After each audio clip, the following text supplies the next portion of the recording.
Olá, você que está vindo para a minha primeira apresentação da minha leitura comentada do Sêneca, Uma Vida Feliz. Essa Vida Feliz que eu peguei, ele é uma edição da editora Príncipes, é esse livro aqui. A editora Príncipes tem essa edição, muito simples, mas com preço bastante em conta, e ela está bastante razoável. Eu recomendo àqueles que queiram acompanhar, na mesma versão que eu estou utilizando, que usem essa da editora Príncipe. Agradeço muito a vocês por participarem dessa nova iniciativa, que eu acho que pode ser um sucesso, porque a gente aqui, eu posso receber perguntas de vocês e comentar na semana que vem. Toda live eu começarei selecionando algumas perguntas e respondendo. Então a gente pode ter uma interação muito mais de perto. E num assunto que eu acho sensacional, porque Sêneca define o que é uma vida feliz de uma maneira muito bonita. Aliás, a minha definição do que é a felicidade sempre foi baseada em Sêneca. A definição que vocês me veem falar nas palestras, as definições que me veem falar nas aulas, sempre me baseiam em Sêneca, porque eu acho a mais perfeita que eu conheço, muito bem embasada. Nós temos o hábito de dizer que a felicidade é algo momentâneo, que ninguém pode ter uma felicidade constante. E Sêneca, o grande filósofo estoico, eu acho que dispensa apresentações para vocês falar de Sêneca, o grande filósofo estoico Sêneca, o primeiro da fase latina, na série dos três conhecidos, né, que são Sêneca, Epíteto e Marco Aurélio, ele é o primeiro na série cronológica. Sêneca ele tem uma opinião totalmente diferente disso. Ele não acha que felicidade seja uma coisa momentânea, sejam momentos. Isso é a alegria. A alegria realmente constitui momentos, mas a felicidade ela constitui em paz de espírito, em coincidir consigo mesmo, naquilo que se chama da serenidade ou eudaimonia, que é como se você tivesse um daimon, algo de divino dentro de você. Nós temos dentro de nós uma essência que se constitui em valores, em virtudes, em um grau de sabedoria, e essa essência, quando nós a respeitamos, quando agimos de conformidade com ela, ela nos proporciona um estado de serena alegria, como o próprio Sêneca diz, de uma felicidade que não pode ser retirada de nós de maneira alguma, a menos que nós possamos trair a nós mesmos, que nós passemos a não responder aos nossos valores, que nós começamos a agir de uma maneira que seja indigna diante da nossa própria consciência. Eu costumo ilustrar, vocês já devem ter ouvido isso em alguma palestra, como se você estivesse num teatro. E nesse teatro você tem um pano de fundo. Esse pano de fundo é a felicidade. Nesse palco passam momentos de alegria e momentos de tristeza, mas o pano de fundo pode permanecer sempre. Esse pano de fundo, que é a felicidade, depende de você estar em paz com a sua própria consciência, fazendo aquilo que você acha digno.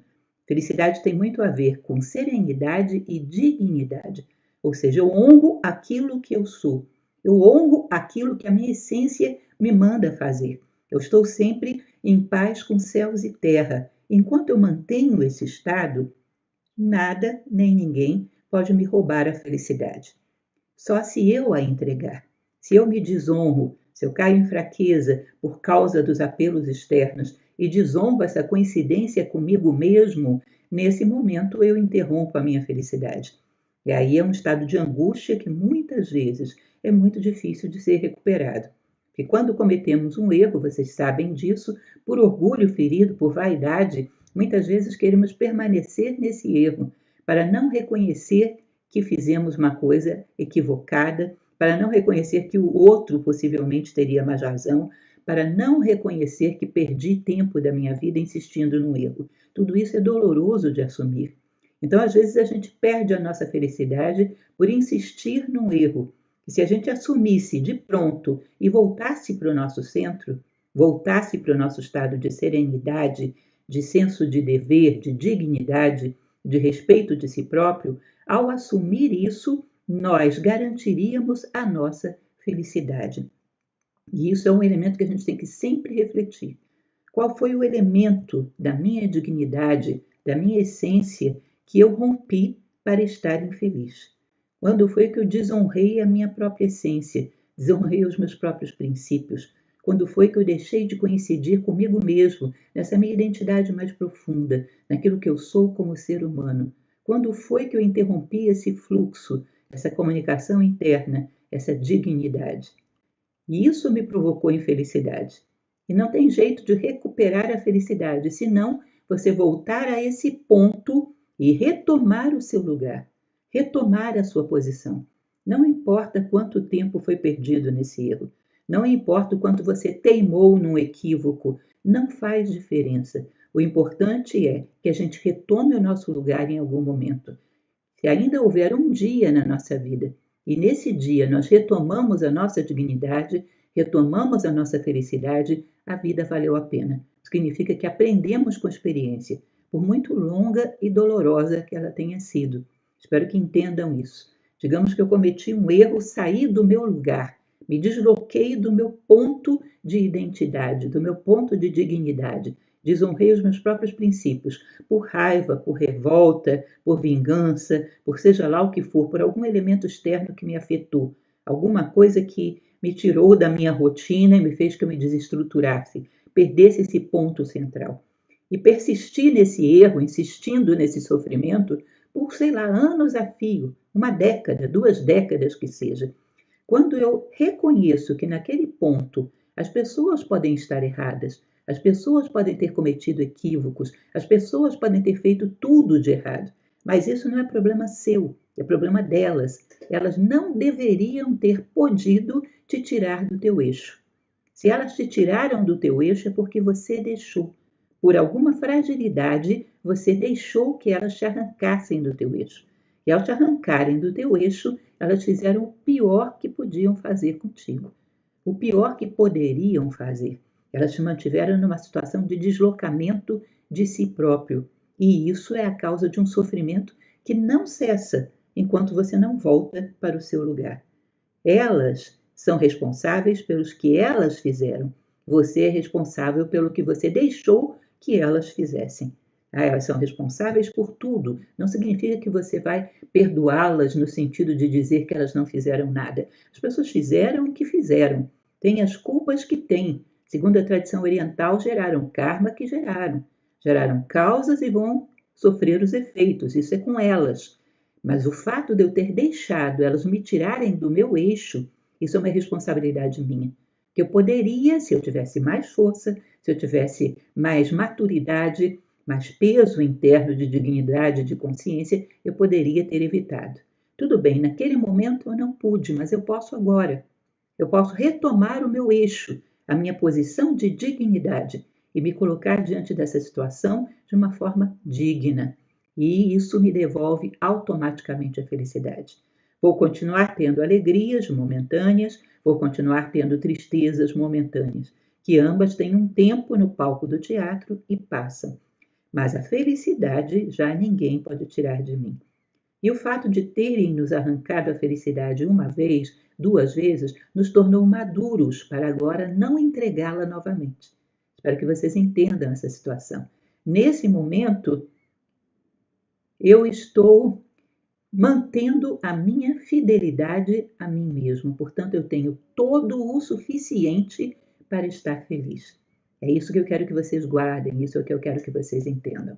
Então, com esse preâmbulo, para a gente se colocar diante do capítulo de hoje, nós vamos ler toda semana um capítulo. Os capítulos desse livro são muito curtinhos. Então, não tem nenhuma dificuldade para que vocês leiam. Esse primeiro capítulo, por exemplo, de Uma Vida Feliz e no que ela consiste, ele é um capítulo de 4 páginas, pelo menos nessa edição aqui da editora Princípios. Ele tem apenas 4 páginas e é belíssimo. E vai com as palavras de Epíteto, muito claro. Vocês lembram que o estoicismo ele é muito claro. Ele tem uma função clara, ele quer que você viva o que ele está dizendo. Ele não quer demonstrar intelectualismo, ele não quer usar uma linguagem rebuscada para mostrar que ele sabe falar bem. Ele abre mão de todos esses elementos. Ele não tem nenhuma necessidade de autoafirmação. Isso é a beleza do estoicismo. Ele é absolutamente voltado para uma única finalidade, fazer com que você viva melhor. Então ele abre mão de adornos de todos os tipos. Daí ele ser tão incisivo, tão simples de ser entendido. Então, com essa linguagem simples e clara, Sêneca vai dizer exatamente o que estamos falando agora, o que ele entende por felicidade. Aí eu selecionei alguns pontos. É claro que se houver outros pontos que vocês acham igualmente interessantes, podem destacar, podem me mandar, se houver alguma coisa que eu não comentei que seja importante, que a gente comenta da próxima vez, tá certo? Vamos lá então. Então, logo no iniciozinho, tem uma frase dele que diz o seguinte: é o desejo e o desígnio de todo homem a felicidade, e, no entanto, nenhum entre mil sabe em que consiste essa felicidade. Eu acredito honestamente que se Sêneca, vivesse nos dias de hoje, ele diria nenhum entre 1 milhão, porque a população cresceu muito e a proporção da infelicidade cresceu junto. Então, quais são as pessoas que conhecemos que podemos dizer viveu uma vida feliz, num estado de felicidade que as coisas não eram capazes de interromper?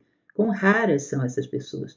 Isso implica num grau de sabedoria que é muito raro nos nossos dias. Veja bem, se a gente consegue conquistar pelo menos em parte isso, somos um referencial de felicidade para muitas pessoas, sedentas de felicidade à nossa volta, que é uma das coisas que mais estamos sedentos, é de felicidade.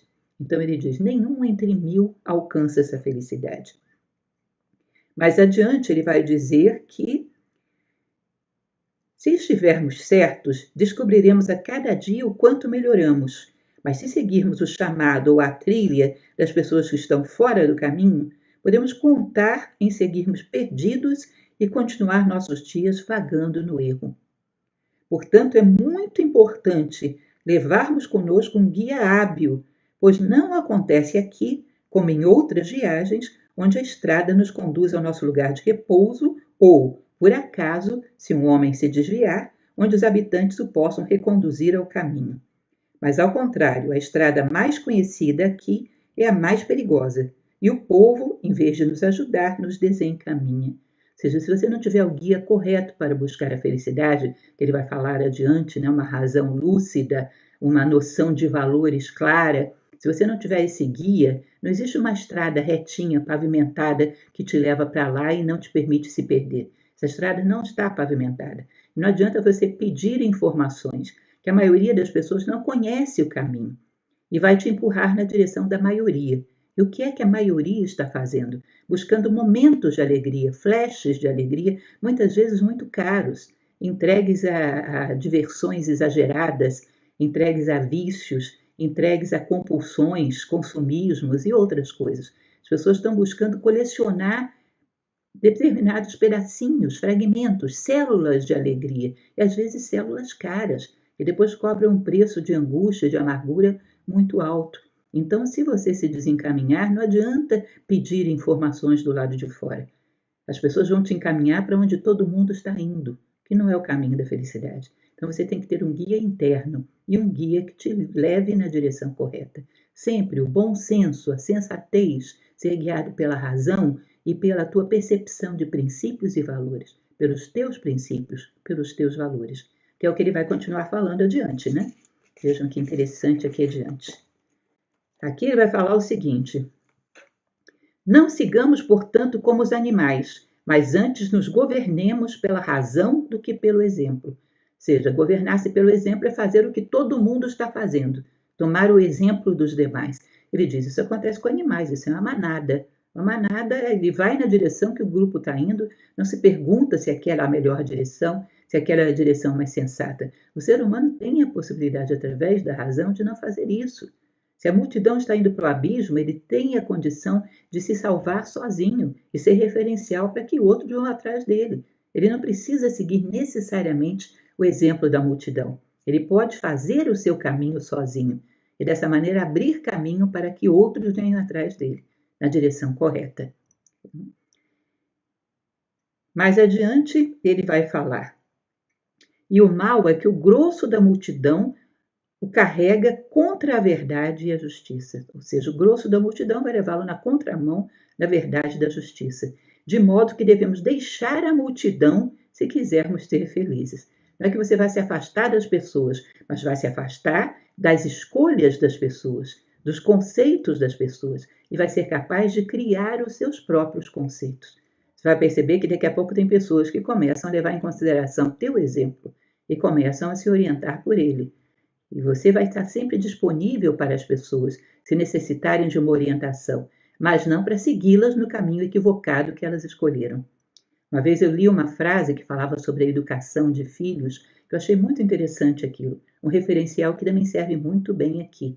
Você deveria chegar para as pessoas e dizer: olha, para subir, ou seja, para crescer como ser humano, para ir na direção certa, para subir, conte sempre comigo. Agora, para descer, vá sozinho. Eu não vou reforçar a sua queda, acrescentando a minha queda junto, que nenhum dos dois ganha com isso. Para subir, conte sempre comigo. Agora, para descer, vá sozinho. Eu não apoio as suas quedas. Se eu apoio as suas quedas, eu vou fazer com que você vá cada vez mais baixo. E é o que ele está dizendo aqui, né? Pois a questão de uma vida feliz não deve ser decidida por uma votação. Ou seja, não é o que a maioria pensa. É aquilo que os homens que têm discernimento pensam. Os homens que têm algum grau de sabedoria pensam. É como você colocar uma multidão de pessoas que não enxergam dentro de uma sala e apenas um ou dois que enxergam. E pergunte para todas essas pessoas qual é a cor das paredes. Vale muito mais a opinião daqueles que estão de olhos abertos, que estão enxergando, do que de uma multidão que está de olhos fechados e não está enxergando.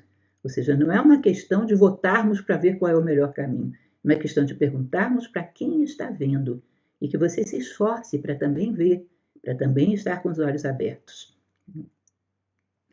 Mais adiante, ele continua dizendo: por pessoas comuns, entendam o homem nobre tanto quanto de sapatos remendados, pois eu não os distingo com os olhos, mas pela mente, que é o juiz adequado do homem.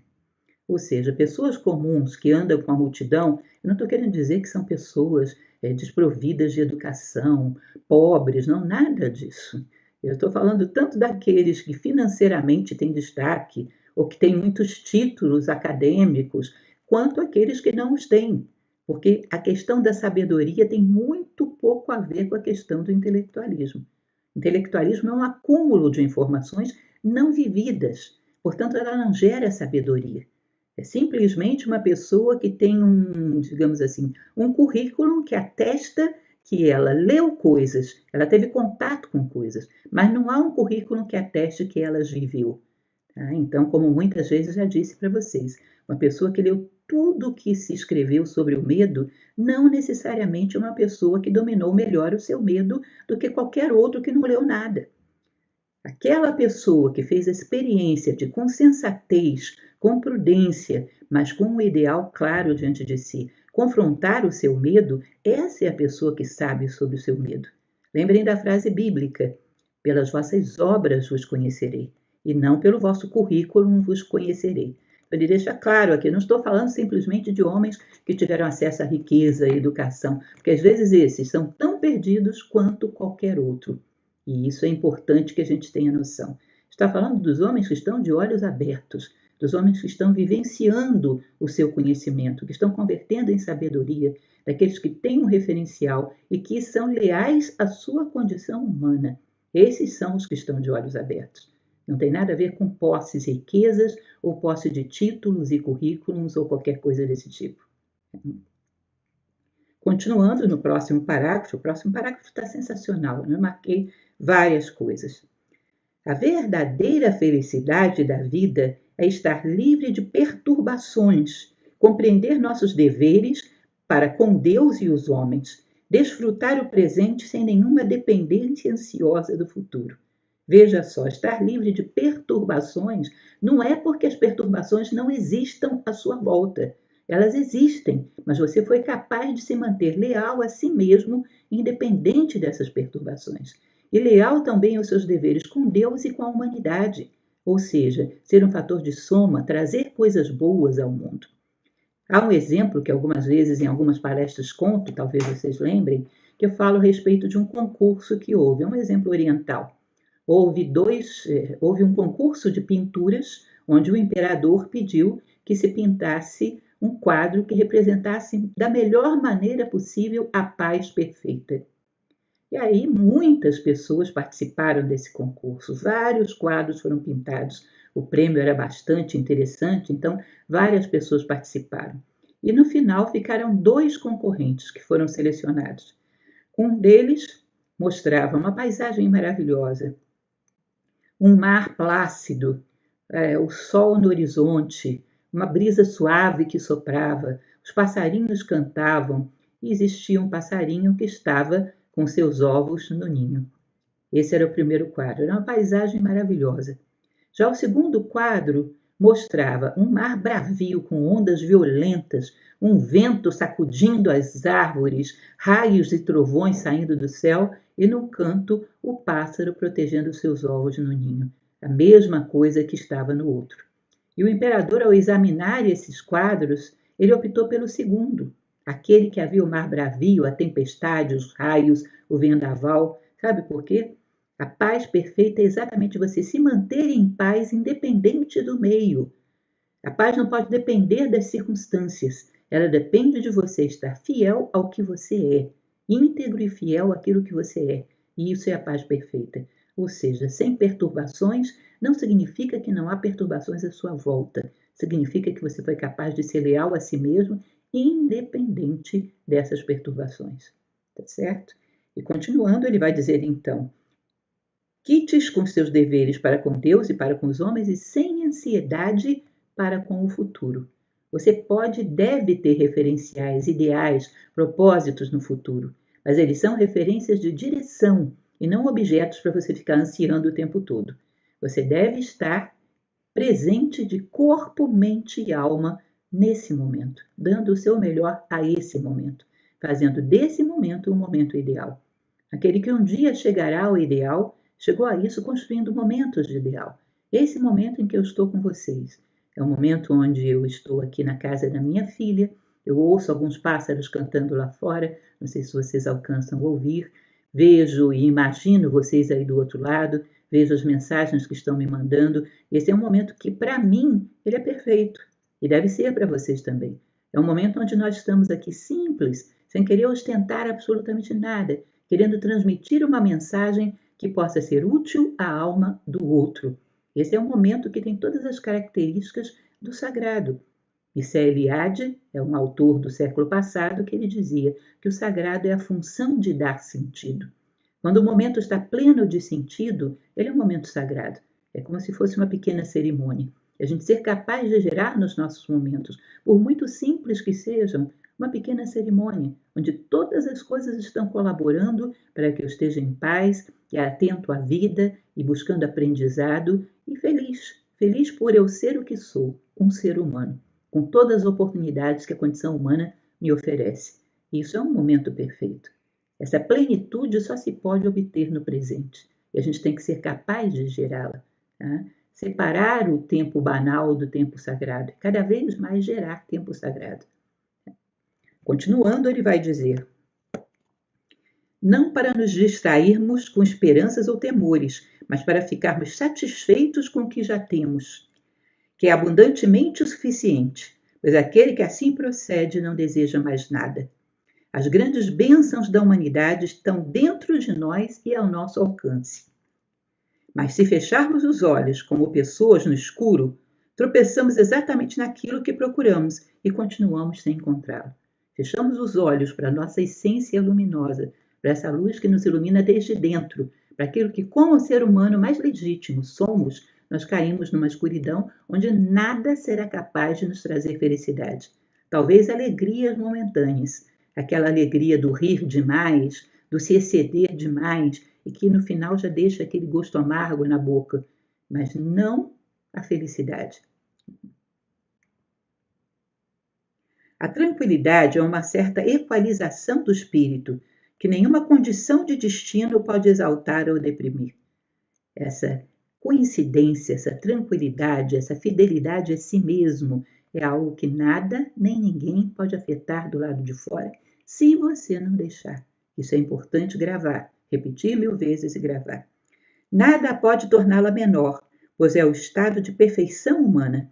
Ela nos leva tão alto quanto podemos atingir e torna cada homem seu próprio suporte.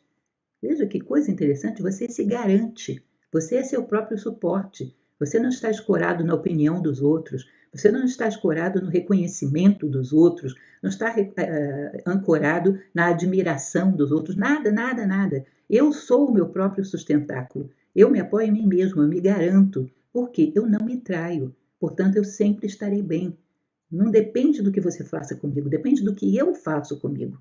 E isso me é capaz de manter bem pela vida fora. Nada pode torná-la menor, pois é o estado de perfeição humana. Ela nos leva tão alto quanto podemos atingir e torna cada homem seu próprio suporte. Ou seja, o mais alto que eu posso ter nesse momento, dado o meu nível de sabedoria, é me manter fiel a mim mesmo. É o melhor desse momento, é a perfeição desse momento. Eu obtenho quando eu sou fiel a mim mesmo. Ou seja, é a felicidade perfeita. Não pode haver para esse momento nada melhor.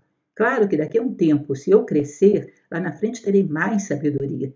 Portanto, a minha felicidade deve ser proporcionalmente maior. Mas com o grau de felicidade que eu tenho nesse momento, com o grau de sabedoria que tenho nesse momento, a minha máxima felicidade é coincidir comigo mesmo. Essa é a perfeição.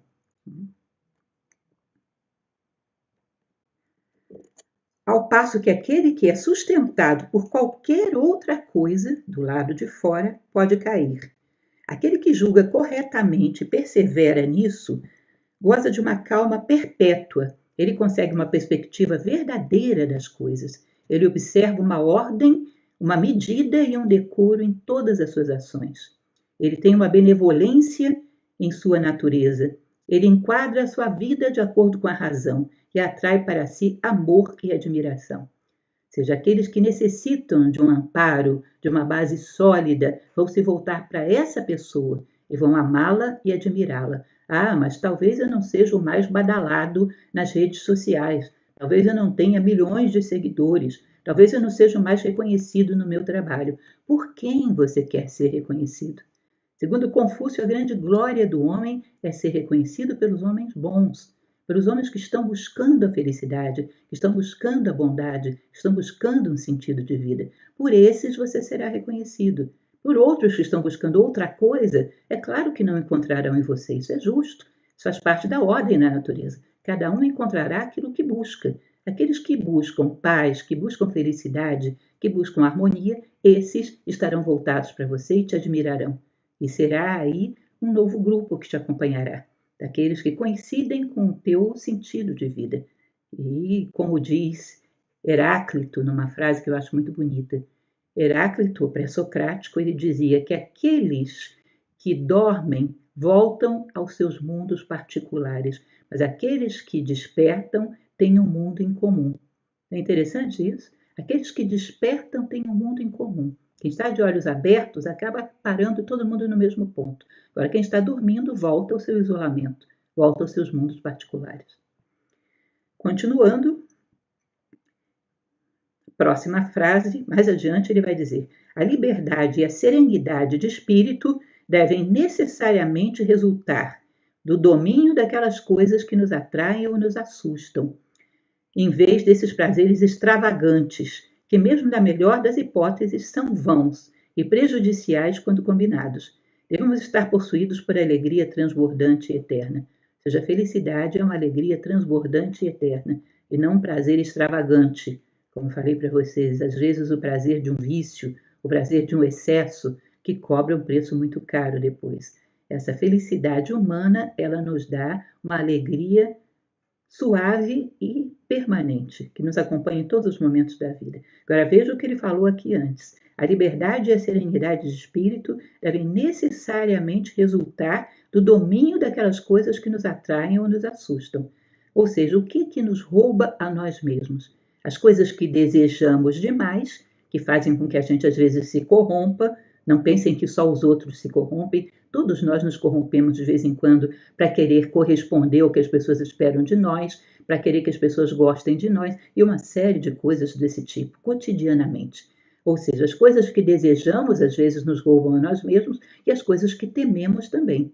Ah, se eu me comportar de tal maneira, as pessoas não vão gostar de mim, eu vou ficar sozinho, eu vou cair no ostracismo. Tanto medo quanto desejo, que são os dois polos da consciência animal, que movimentam a consciência animal, eles podem nos roubar a nós mesmos. Se nós somos capazes de sermos fiéis a nós mesmos, mesmo diante do medo e do desejo, nós temos garantida a nossa liberdade e a nossa serenidade de espírito e, consequentemente, a nossa felicidade. Pensem, o que me faria deixar de ser eu mesmo? Que circunstância? E tente se preparar para essa circunstância para que isso não aconteça. Que circunstância faria com que eu traísse a mim mesmo? Preveja isso, coloque lá na frente uma possibilidade de o que poderia fazer com que eu fizesse isso. E já se prepare para essa circunstância, porque senão você vai ter que vivê-la concretamente despreparado. Tá certo? Continuando. Deve ser uma mente firme o que torna o homem feliz. Deve haver constância sob quaisquer condições, cuidado com as coisas deste mundo, mas sem problemas. E tal é a indiferença pelas generosidades do destino, que seja com elas, seja sem elas, podemos viver contentes. Não deve haver lamentação, nem discussão, nem preguiça, nem medo, pois eles causam discórdia na vida de um homem. Vejam que coisa interessante, as indiferenças, generosidades do destino. Ou seja, ele me deu hoje 1000 pessoas comentaram a postagem que eu fiz. Que bom. 0 pessoas comentaram. Que bom. Em algum momento pode ser que elas percebam que isso tem algum sentido. Talvez não, mas eu falei o que deveria ter sido falado. Ou seja, tenha ou não tenha generosidades do destino, eu estou bem por quê? Porque eu falei o que eu tinha que ter falado. Eu senti hoje a necessidade de dizer uma coisa boa para as pessoas, uma coisa que eleve o seu estado de espírito, uma coisa que coloque, que polarize a consciência delas um pouco melhor. Eu senti esse dever. Eu fui lá e fiz. Nas chamadas redes sociais, escrevi lá. Ninguém curtiu, paciência. Mas eu fiz aquilo que eu devia, portanto eu estou em paz. Eu não conto com as generosidades do destino para estar em paz. Eu permaneço fiel àquilo que eu considero como meu dever, aquilo que eu considero como o melhor que deve ser feito por um ser humano a cada momento. Eu uso o exemplo das redes sociais porque hoje nós nos corrompemos demais para fazer sucesso nesse mundo. É uma das coisas que a gente tem que ter cuidado. Nós fazemos constantes concessões para fazer sucesso nesse mundo. Ferimos a nós mesmos para parecermos bem para os demais. Prestem atenção nisso. Esse é um dos nossos desvios modernos mais comuns. Continuando, não deve haver lamentação, nem discussão, nem preguiça, nem medo. Ou seja, já tínhamos lido isso, né? Em relação ao nosso dever, não deve haver discussão. É isso que eu devo, mas não tem mais. Se é isso que eu sinto que como ser humano eu devo fazer, não devem caber críticas ou considerações. É isso que eu devo fazer. Mas se eu fizer tal coisa, os outros acharão melhor. Mas isso é fiel à minha natureza? É fiel ao que eu deveria estar fazendo? Não, então não faça. Não se corrompa. Nós cobramos tanto das pessoas pelas atitudes de corrupção e nós não percebemos que temos que matar a corrupção dentro de nós, na sua raiz, porque senão ela não deixa de existir no mundo. Seja você aquilo que você espera do mundo. Portanto, mate qualquer tentação de corrupção, por outra razão que não seja ser aquilo que você é. Quando ela surge, não vou dizer o que deve ser dito, vou dizer uma outra coisa que vai agradar mais. Isso já é corrupção, já é a raiz dela, e daí se parte para coisas maiores. Continuando. A alegria de um homem sábio permanece firme, sem interrupção, em todos os lugares, em todos os momentos e sob qualquer condição. Seus pensamentos são alegres e tranquilos. Veja que vida perfeita! Sob qualquer circunstância, em qualquer condição, seus pensamentos permanecem alegres e tranquilos. Porque ele está em paz, repito, consigo mesmo, com o mundo, com céus e terra. Essa é a serenidade estoica, tão famosa. Não digo isso para impedir o gozo justo dos prazeres lícitos, nem para barrar a suave sedução das expectativas razoáveis, mas, pelo contrário, gostaria que os homens estivessem sempre de bom humor, contanto que esse bom humor tivesse origem em suas próprias almas e fosse cultivado em seus próprios seios. Ou seja, não tem nada demais você ter alegrias momentâneas. Não ache que a gente está condenando isso. Não tem nada demais você dar uma risada porque alguém falou uma coisa engraçada. Não tem nada demais você curtir porque, sei lá, você ganhou um presente que você gostou, não tem nada demais. Mas o que é demais é você depender só dessas coisas para viver bem. Porque elas são muito esporádicas e pode haver momentos onde não aconteçam. Aconteceu, curte. Não aconteceu, continua curtindo a vida, de bom humor e em paz consigo mesmo. Existe uma frase de um pensador do século passado, Nilakanta Serihan, que ele diz o seguinte: eu caminho firme em direção ao meu propósito. Se faz uma brisa suave, eu me delicio com a brisa suave. Se faz um calor causticante, eu sofro com calor causticante. Mas nenhum nem outro me tiram da caminhada em direção ao meu propósito. E essa caminhada é feliz em si, independente de ter brisa suave ou não, independente de ter calor causticante ou não. Ela já me garante um estado de felicidade, de serenidade, de paz de espírito. E é isso exatamente que Sêneca está colocando. São tantas as pessoas em tantas tradições que falam a mesma coisa que chega a ser admirável, impressionante mesmo. Então, continuando, ele vai dizer: a verdadeira alegria é um movimento sereno e sóbrio, vejam só. E estão miseravelmente enganados aqueles que tomam riso farto pela verdadeira alegria. Riso farto pode surgir, contanto que não seja por uma coisa indigna, porque às vezes o riso farto se faz pelo erro do outro, como uma espécie de bullying, né? Expondo o erro do outro, às vezes por uma brincadeira vulgar. O riso farto pode acontecer, contanto que seja por uma coisa boa, sem problemas. Mas a alegria não é isso. A alegria é um estado sereno e positivo diante da vida, que emana da verdadeira felicidade.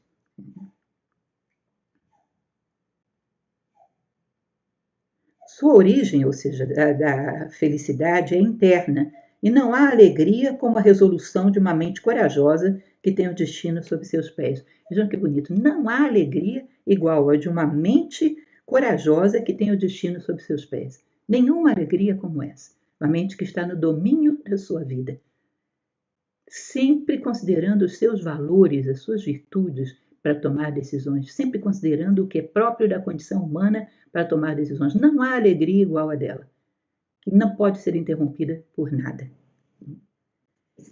Continuando já na última parte da nossa leitura de hoje, os prazeres do homem vulgar são infundados, fracos e superficiais, mas os dos outros são sólidos e eternos. Os prazeres do homem sábio, do homem sereno, são sólidos e eternos.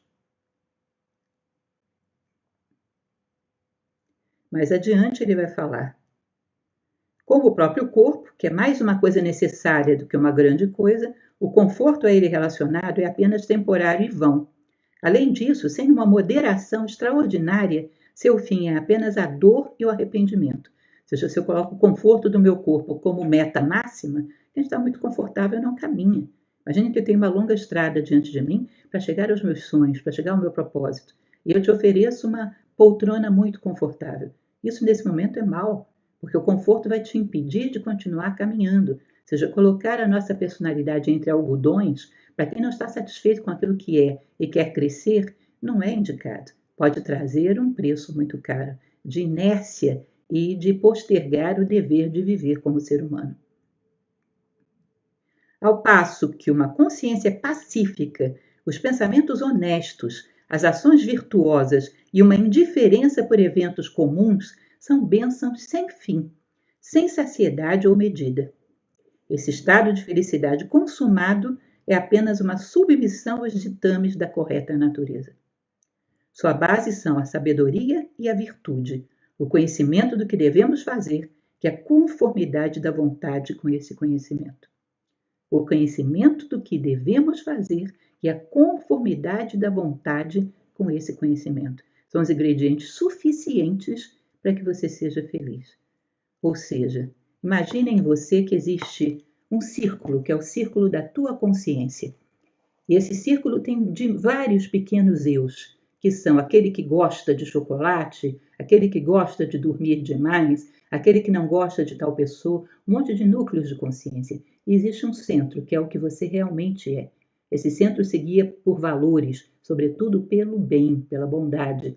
Se cada vez que eu vou agir eu penso o que traz bem ao mundo, qual é a ação mais bondosa, eu estou sendo fiel a mim mesmo e estou sendo feliz. Se eu considero qualquer outra razão para agir, não, eu quero agradar as pessoas, eu quero mimar a minha personalidade, eu quero fazer o que é mais fácil, que dá menos trabalho, qualquer outro pequeno eu que você opte por ele não vai te dar o estado de felicidade. Só esse centro que se guia pela ideia do bem, pela bondade.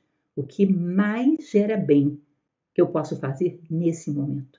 O que mais está de acordo com a bondade? Seja, que beneficia o mundo, o outro, a mim mesmo. O que mais é coerente com os meus valores de justiça, de honestidade, de fraternidade. Esse é o caminho da felicidade. Qualquer outra excentricidade vai te roubar a felicidade.